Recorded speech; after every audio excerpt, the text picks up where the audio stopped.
Tuhan bersamamu. Inilah Injil suci menurut Yohanes.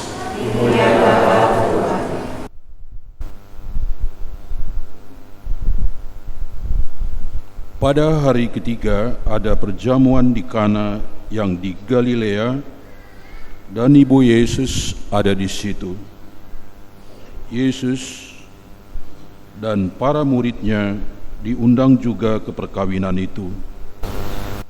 Ketika mereka kekurangan anggur, ibu Yesus berkata kepadanya, "Mereka kehabisan anggur." Kata Yesus kepadanya, "Mau apakah engkau daripadaku, ibu? Saatku belum tiba." Tetapi ibu Yesus berkata kepada pelayan-pelayan, "Apa yang dikatakannya kepadamu, buatlah itu." Di situ ada 6 tempayan yang disediakan untuk pembasuhan menurut adat orang Yahudi, masing-masing isinya 2-3 puyung. Yesus berkata kepada pelayan-pelayan itu, "Isilah tempayan-tempayan itu penuh dengan air." Dan mereka pun mengisinya sampai penuh.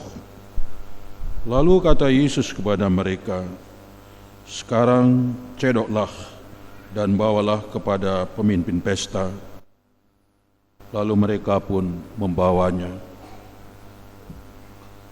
Setelah pemimpin pesta itu mengecap air yang telah menjadi anggur itu, dan ia tidak tahu dari mana datangnya, tetapi pelayan-pelayan yang mencedok air itu mengetahuinya, ia memanggil mempelai laki-laki dan berkata kepadanya, "Setiap orang menghidangkan anggur yang baik dulu, dan sesudah itu barulah anggur yang kurang baik. Akan tetapi engkau menyimpan anggur yang baik sampai sekarang." Hal itu dibuat Yesus di Kana yang di Galilea sebagai yang pertama dari tanda-tandanya. Dengan itu ia telah menyatakan kemuliaannya, dan murid-muridnya percaya kepadanya. Demikianlah sabda Tuhan.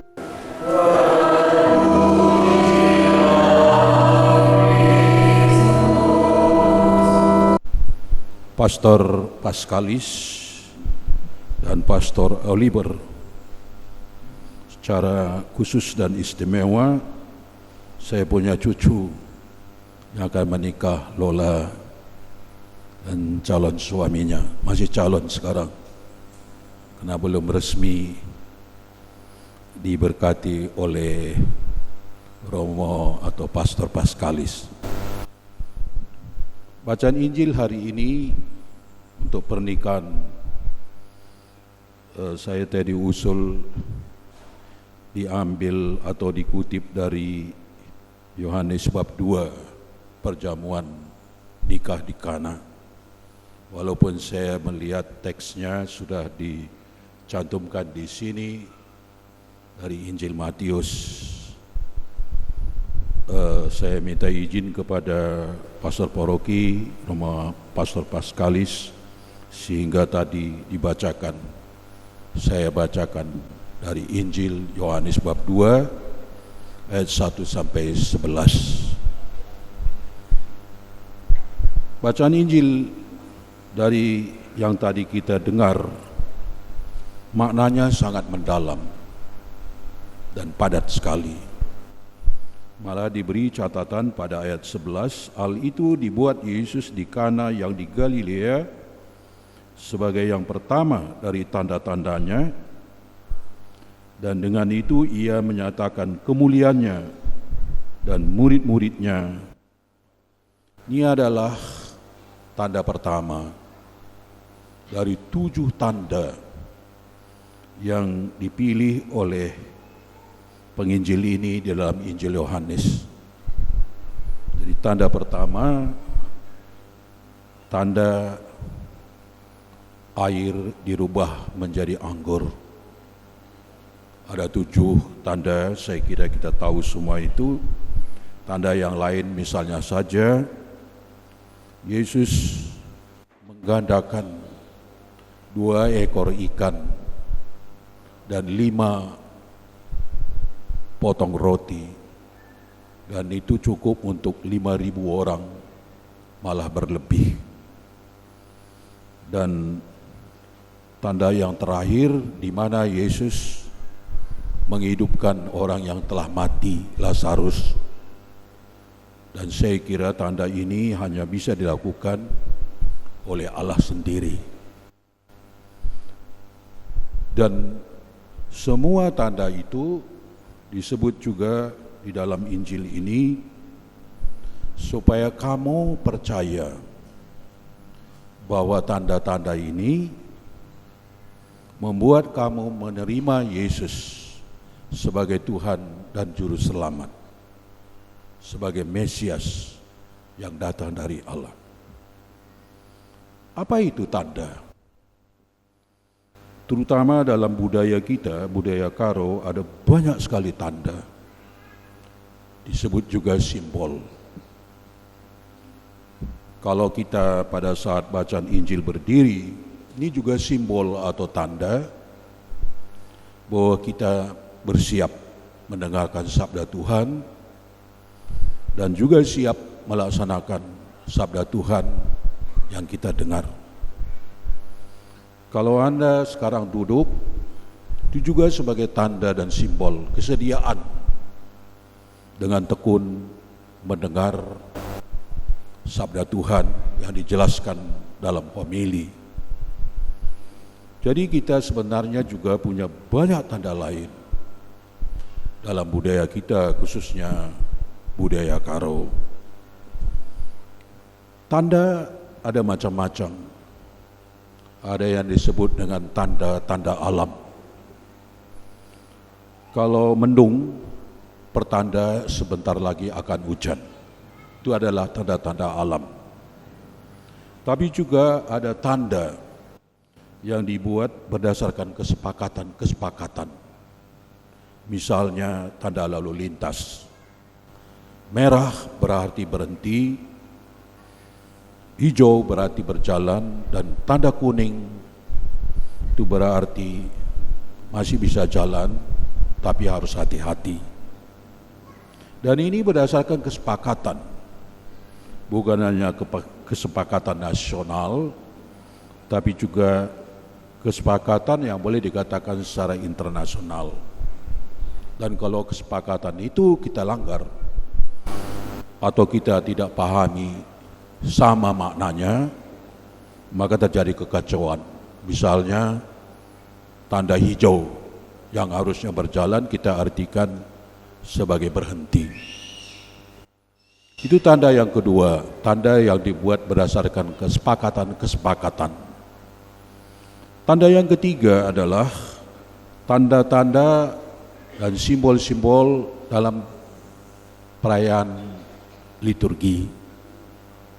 Dan kadang-kadang tanda dan simbol itu malah menyatu dengan yang ditandakan. Kalau di dalam perayaan Ekaristi kita menyambut tubuh dan darah Tuhan, itu justru antara simbol, antara tanda dengan tubuh Tuhan sendiri sudah menyatu.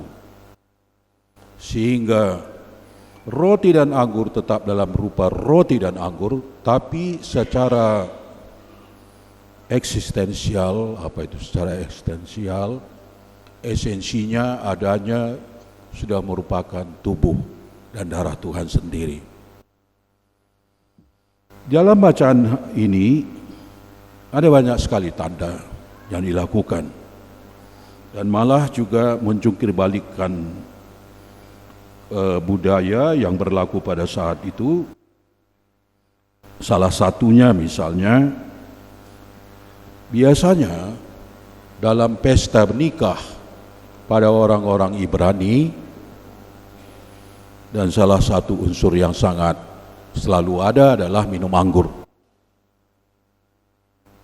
Tapi yang terjadi setelah itu anggur yang kurang baik, yang biasa-biasa begitulah. Mengapa? Kalau orang sudah minum anggur yang enak dan sudah banyak minum, biasanya mereka juga sudah mulai mabuk-mabuk. Lalu juga tidak bisa lagi membedakan mana anggur yang enak dan mana yang tidak enak. Minum aja.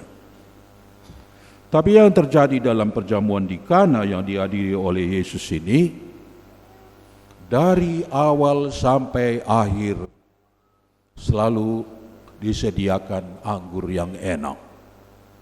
Malah yang paling akhir pun anggur yang lebih enak lagi. Dan pemimpin pesta tidak tahu dari mana itu.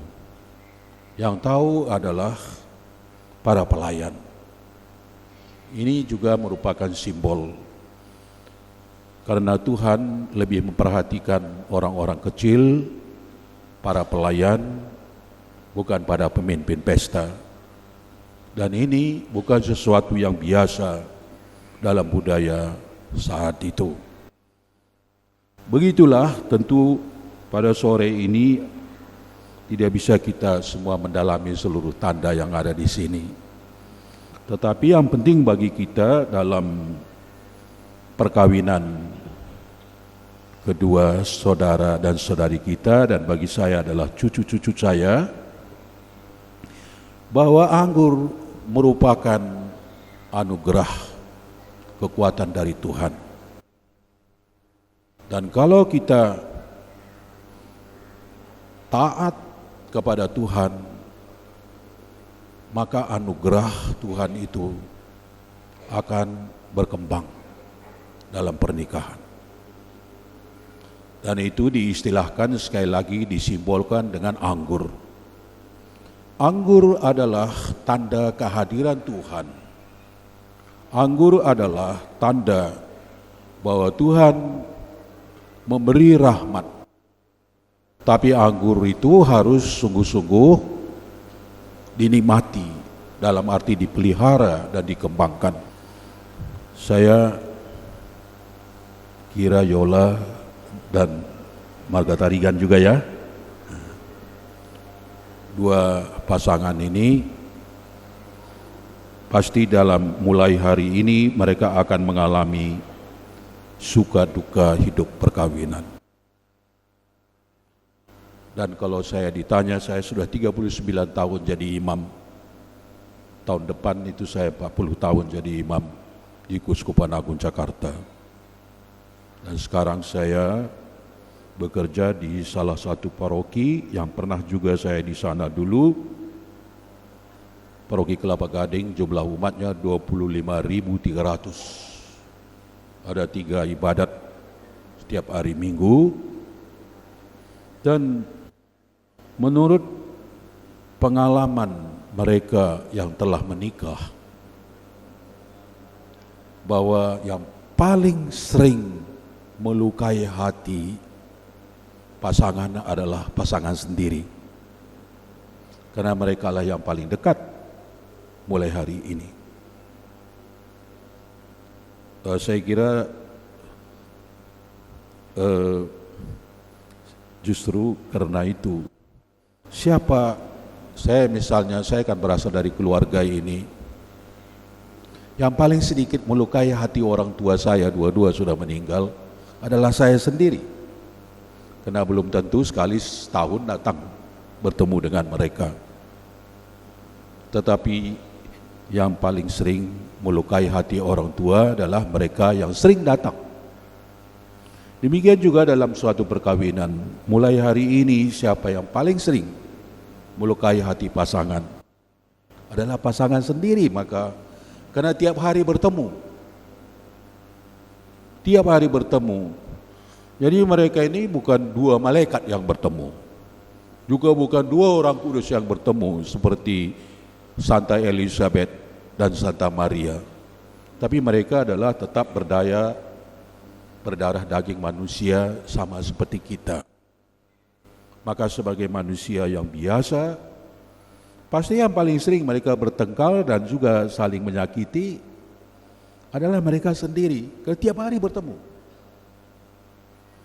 Tetapi kalau anggur yang kita terima, yang mereka terima sungguh-sungguh dihayati, itu menjadi suatu kekuatan.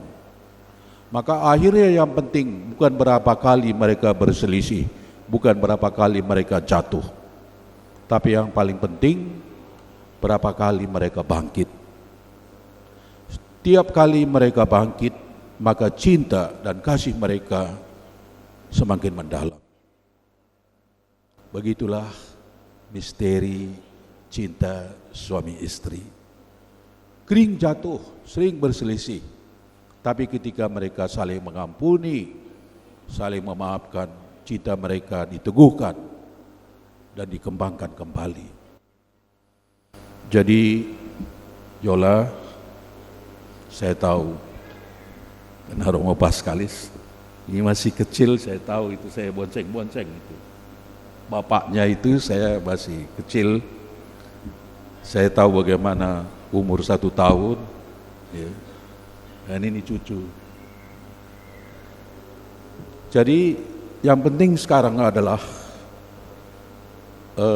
bukan berapa kali kalian nanti jatuh. Dan saya kira juga pasti selalu ada masalah-masalah kecil. Kalau misalnya tahun depan saya datang, gimana kehidupan perkawinnya? Oh, bolang baik-baik saja, bohong itu. Pasti ada perbedaan, pasti ada kekurangan, dan kadang-kadang juga mungkin tidak omong berjam-jam, malah mungkin juga berhari-hari. Tapi inilah dinamika dan misteri dalam sebuah panggilan kehidupan berkeluarga. Dan sekali lagi, setiap kali bangkit dari masalah, setiap kali cinta mereka juga akan dikembangkan oleh Tuhan sendiri.